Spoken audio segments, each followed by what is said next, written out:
following announcement has been paid for by the WZWA Network. Ladies and gentlemen, boys and girls, who are we kidding? There are no ladies and girls watching, but all are welcome.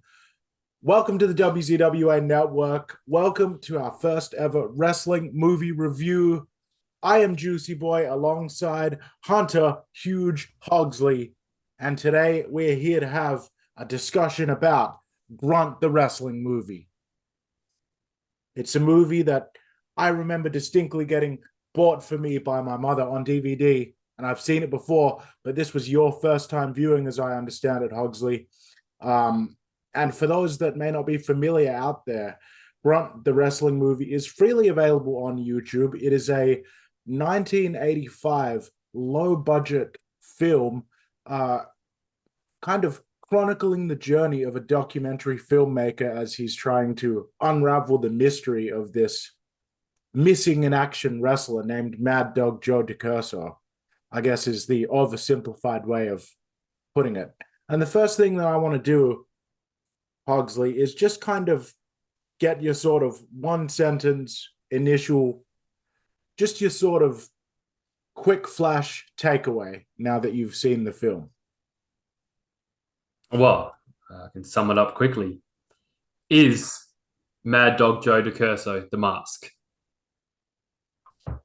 Is he? Watch Grunt the wrestling movie. And obviously we're about to spoil all of that. He's not. But that's what it all comes down to. Obviously the film's based around that one subject. So a quick flash opinion of the film. Like you said, it's low budget, but I actually think a film like this deserves a lot more credit. I mean, you've said you've watched it, and I know probably a lot of wrestling fans out there have had a lot of experience, or not experience, but watched this film a number of times. I personally haven't. I like to consider myself as somewhat of a wrestling fan, all right? And I know of its existence, but I've never taken the time to watch it. I'll go into more of that, hopefully down the track. But yes, just quickly, it obviously just blew me out of the water. I knew it was going to be low budget. I knew it was going to be kind of like that, but I was honestly very impressed with it. Interesting. Yeah, I also, I remember at the time I watched it when I was a kid, I wasn't that impressed, but this is really my first viewing in quite a while. And as an adult, it's really an impressive film. Just the satire and kind of the dry humor sprinkled throughout of it. It's almost, in a way, I want to say it's kind of self-deprecating in a way, the actual film itself. Yeah. So just quickly to cut in, that is exactly what I put in one of my notes here. I love how it is kind of a commentary about wrestling, but also about the wrestling fan itself. You hear several lines like when they're doing interviews, and there's that one woman, it's just like, I just love it. It's just two sweaty bodies going at it, just that oversimplification of what wrestling is. Yeah. I love how it just pokes fun at that. And obviously with the ending, they're finding out that it's just all another day in the business for this one guy who felt it was so real, who based his whole obsession around this one person.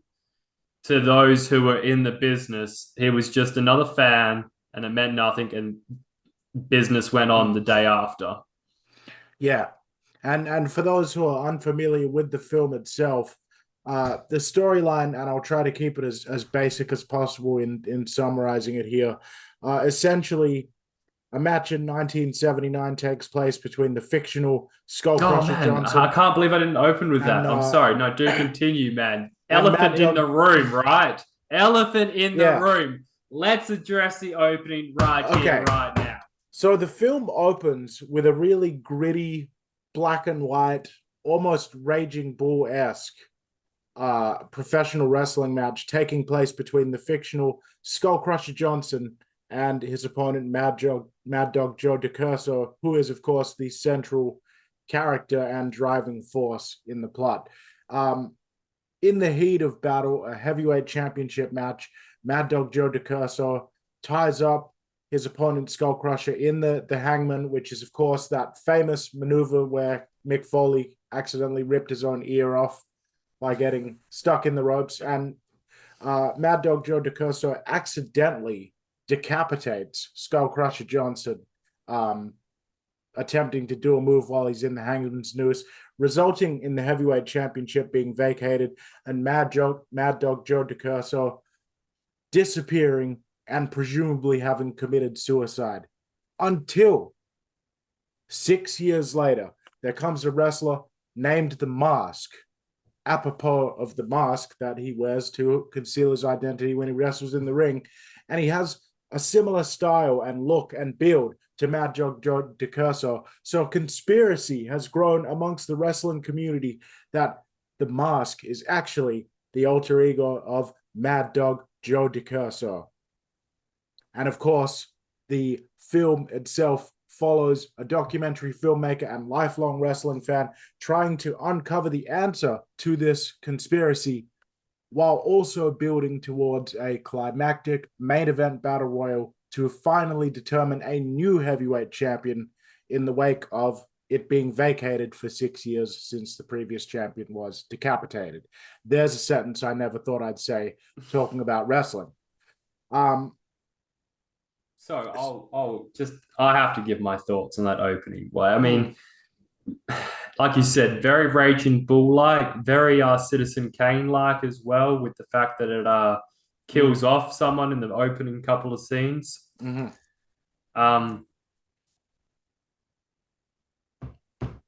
It was just I can't even explain. As a first-time viewer, seeing that guy's head pop off, it really just set the tone for everything we were about to watch. It felt experimental. It felt raw. It felt like voyeuristic at times. This was like an intimate look at what it could have been. Just this wrestling movie, especially with the plot line of, let's just say the champion dies of anything else other than getting decapitated in the ring, right? Which is just plain out insane. His head just pops right off his shoulders, right? Maybe he dies of a heart attack. The other guy disappears because he killed him in the ring or whatever. Comes back 6 years later in a mask, has the battle royale for a championship. That is the plot of a fictional wrestling movie. Mm-hmm. But this movie is like a movie within a movie, and it's sometimes within another movie. Very meta. It isn't a mockumentary that's being created. It's a making of the mockumentary being created. Mm-hmm. Yeah. But not only that, it's then spliced in with what you imagine this universe's TV wrestling program is being shown. This is what you see on TV. It's got the interviews and it's got the matches. So it's the making of that mockumentary spliced with these wrestling matches, which in itself, I believe, could have been its own film. Yeah, absolutely.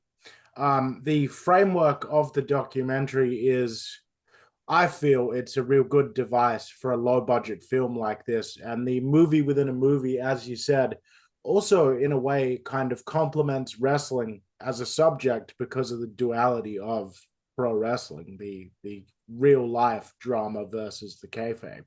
So I feel like that works on two levels. But you are right. The actual fictional story, which is being followed by the documentary makers in the film, could in itself be the plot of a dramatic wrestling movie, a la what we would see some 23 odd years later with Mickey Rourke. So what I wanted to do, because, I know that we don't want to go too long, is I wanted to just say, how do you actually feel about the depiction of wrestling itself in the film? Do you think that it is complimentary or negative towards wrestling, or is it neutral?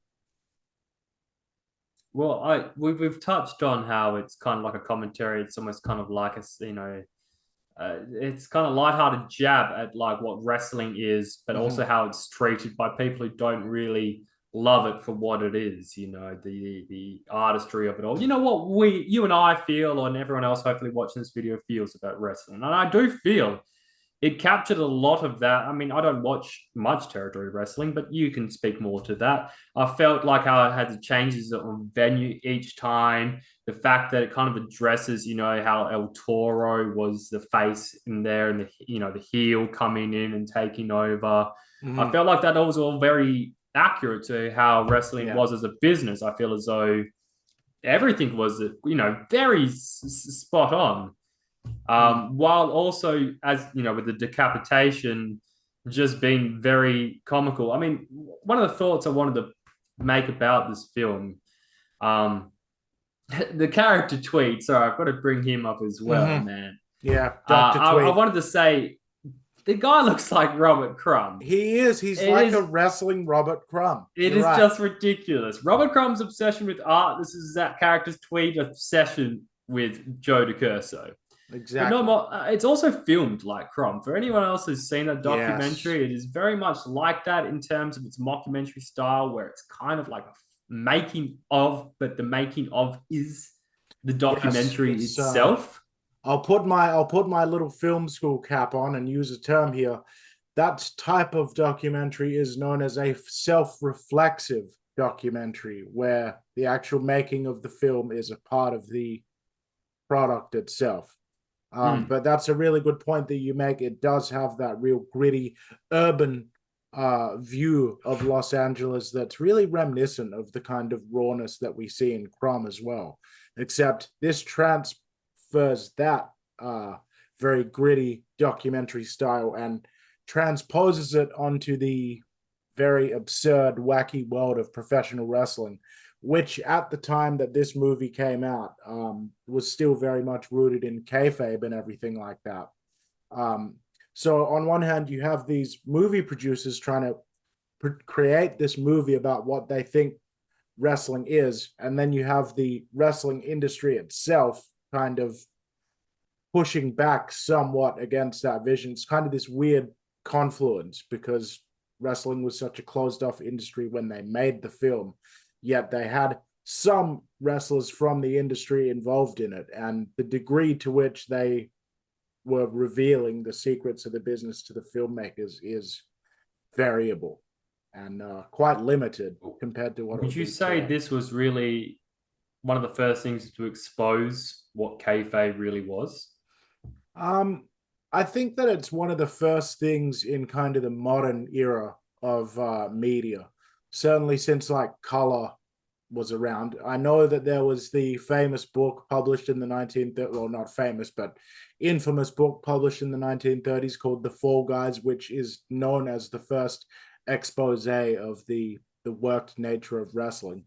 But this film here is definitely one of the first films that I've seen, certainly, that involved professional wrestlers, that wasn't afraid to it kind of dangles the question in front of you a little bit, doesn't it? Of like, oh, how much of this is really real? And I wrote that in my notes. In this universe, was it all real? Or was it kayfabe as we know it today? Obviously, the ending talks about how the mask isn't Joe DeCurso, comes back in some triumphant return.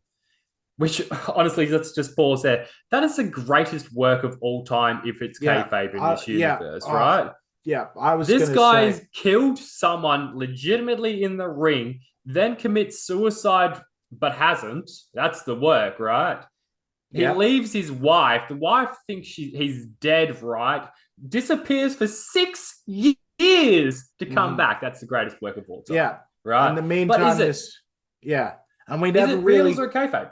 You never really find out as an audience member. And I do like that part of it, because this is obviously an alternative universe. Though it does mention Hulk Hogan and another wrestler in it. It mentions Jake the Snake. And that's right. Implying that obviously WWF or anything else exists within this universe. Yeah, and it also has Dick Murdoch, the Golden Greek, John Tolos, exotic Adrian Street, who also composed Adrian music. Street. Incredible professional wrestler in real life. Incredible performance in the film. We won't touch on it too long. No, we won't. Again, long in the tooth. He did amazing. Look, let's final thoughts on the film. Juicy, that's what I was going to say. What I was going to just quickly, get to at the end here was just some of the weirdness that's not even connected to the wrestling. So for example, the segment where the mask goes on to conservative talk show hosts program and basically gets torn to shreds. And that scene, with everything that's going on politically in the United States today, seems as relevant as ever. It was just fanatical conservatives, and that in itself was almost a pastiche of how, hey, look, wrestling's supposedly this fake thing that's pretending to be real. This is just some shock jock talking nonsense, pretending to have a legitimate news show where he's covering real stories. And so there's a lot of allegories drawn. But final thoughts on the film, because we don't want to run too long. I personally love the film. It's probably one of my favorite kind of low-budget B films of all time. It's a great combination of two of my passions in life, which is filmmaking and wrestling. I find it to be a very charming and very surreal look at professional wrestling. And yeah, I personally, I'm very fond of the film. Okay, well, yeah, I'm gonna say as a first-time viewer, like I said I was blown away. I am blown away. I'm very impressed with the film. A couple things that I was impressed about. I loved how, it felt so cheesy and corny, but all the songs by was it Adrian Street? Mm-hmm. Yeah. Every time the match started, there was always this like wrestling, rock and roll, breaking bones, and then at the end, it completely just changes it up for an 80s like just like public a Rocky domain song, like a Rocky finale, I love that. The tense 80s synth music and everything. But that's what I was saying earlier. This is a comic style. For anyone who hasn't seen it, this is like the comedy in the movie. It's very dry, but it's almost at times I felt very much like a Leslie Nielsen film, like a Naked Gun. A couple of the jokes I remember was the doctors talking about the arm transplant. Yeah. Right, for a tattoo removal. That's the new surgery they're doing. If you've got a tattoo on your arm, just get a new arm instead. And the complications, and the doctor's like, well, different sleeve length and, different arm hair and, fingerprints and stuff. And then just stuff like that. Talking to his ex-wife. What was Mad Dog like when he was mad? He was like a dog. Yeah. Or something to that degree. Just simple. It's almost just play on words like that. I loved that. What I will say is, this movie does need a lot more recognition. I put this up there with any of the classic mockumentaries. This should be a cult classic, not only for wrestling fans, but just for any fan of comedy in general. I think What We Do in the Shadows, this is Spinal Tap. I think this deserves a place among those cult classics. Yeah. Personally, I'd give this movie a B+. Juicy, what is your final thoughts? Well, I'd probably give it an A-. And I want to say as well, I think that in an era where people know more about the secrets of professional wrestling and there's a lot more smart marks around, I think this movie would have a much more receptive audience today. It is available in its entirety on YouTube. You should go out of your way to watch it as we did. If you have watched it, or if you do after you watch this, let us know in the comments below what you think. I'm glad that we got to share this experience of watching this film, Mr. Hogsley, together, because it's a favorite of mine. And we hope that you've enjoyed our little discussion and review on Grunt, the wrestling movie, here on the WZWA Network. And if you enjoyed it, well, I think I speak for both of us when I say we'd love to do some more movie reviews, wrestling movie reviews. There's plenty more to come, man. Absolutely. Well, not plenty more to come, but if you enjoy it, there are plenty for us to watch, and I'm excited to get to them. Absolutely. Make sure you like, comment, subscribe so that the algorithm picks up on this shit. And make sure you follow us on all different platforms of social media, and I mean literally everything, at WZWA Network. We've got the OnlyFans up. Sorry, I shouldn't have cut you off. Yes. And in conclusion, I've been Juicy Boy alongside Hunter Hearst Hogsley, and we will see you down the road. See you down the road.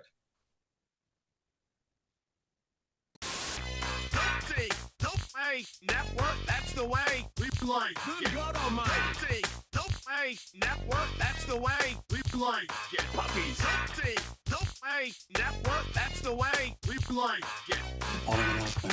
paid for by the WZWA Network.